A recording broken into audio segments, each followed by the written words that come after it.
I want everybody here who's watching this, I consider this a matter of social responsibility. I want you to pull up a chair and eliminate all the distractions, because I'm going to speak to each and every one of you as if you were my son or a student or someone I'm trying to mentor. I'm going to imagine that all of you know nothing, and we're talking from the complete ground up how to become the best versions of yourself. Because manhood is exceptionally hard and life is hard, but how you shape yourself will determine how hard it is for you and how miserable it will be. I've said this many times in many different iterations on different podcasts, but I want to repeat it again. As a man, there is no easy life. If you're looking for an easy life, you should have been a girl. You made a mistake. Yep.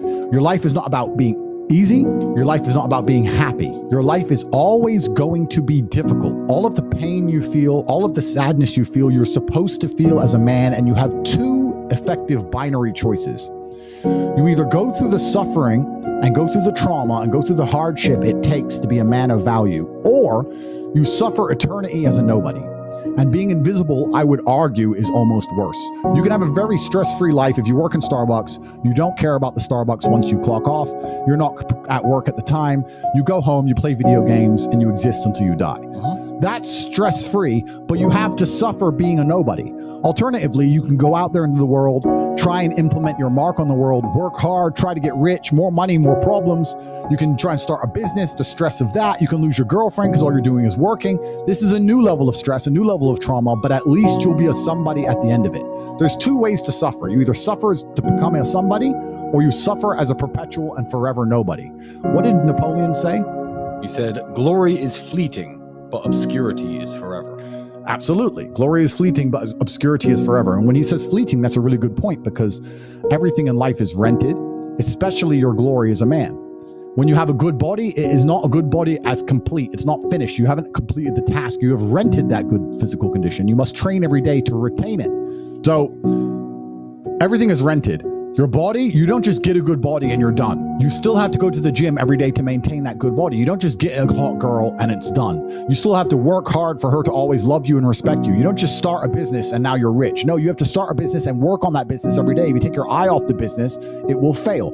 Everything in life is rented. So when he says glory is fleeting, he's also absolutely not correct, because glory is fleeting and you have to constantly and endlessly work for it and make sure that you never stop.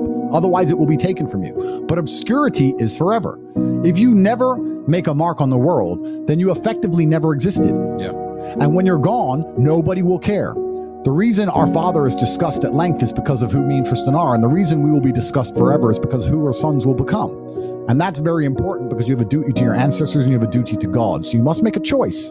And this is genuine choice for you people at home. Do you want to live in obscurity forever and be invisible and not matter and have an easier life? I would argue that it's not easier, because in your heart and in your soul, you're going to feel guilty knowing you could have been something you're not, and you have a duty to your ancestors and to God to be the best version of yourself. Or do you want to try your absolute best and struggle and suffer every day of your life, paying the rent for all of the amazing things around you?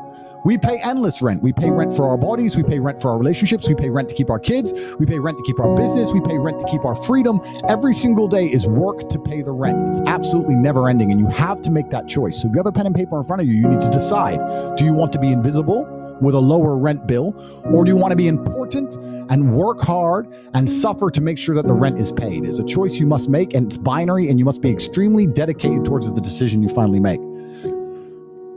So as you're just finding yourselves as men, I understand I have a huge responsibility because of the massive platform I have.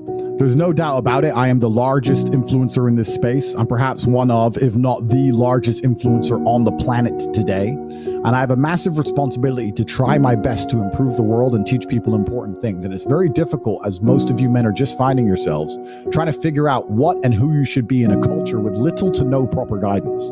If you remove me from the internet, you have a whole bunch of loudmouths who've not achieved anything amazing or remarkable in their real lives. Who don't act in a respectful way. Who've not had any real world achievements. There's a few people I can name who aren't like that, but we're generalizing. And then you have a largely matriarchal society and a matriarchal education system that you're beholden to. So who's teaching you to be a man? If you're fortunate enough to have a fantastic father, great. But if you don't, there are very little lessons, and there's basically no guidance out there explaining to you the self-accountability which is required to be a man. Everything we were just saying to you earlier about making the choice of being invisible or being highly important and paying the rent for one of those two choices, that's based around absolute and utter brutal self-accountability. You must accept the decision you want to make, and you must accept that everything is your fault. Everything is on your shoulders, regardless of what God throws at you. Give you an example. Me and you were in jail. Did we still have bills to pay? Did we still have mouths to feed? Absolutely we did. We still have a business to run? We're locked in a Romanian jail cell with no access to the outside world, and we still had responsibilities, and we were still absolutely and utterly accountable for those. We didn't sit and say, well, I'm in jail, so they don't matter. Let them take care of it. No, they do matter. We're men, and they must be handled. And we found a way to handle it regardless. Even though we believe we shouldn't have been in jail, even though it was unfair, even though it was a matrix attack, we still took absolute and utter self-accountability for the situation and all of our problems. We never skipped a beat. We never missed a single payment. We never let anyone starve. We handled absolutely everything from a jail cell. And you have to sit here and understand, most of you are in absolute freedom, not meeting your responsibilities. How are you going to meet your responsibilities if you become important enough to be locked in a jail?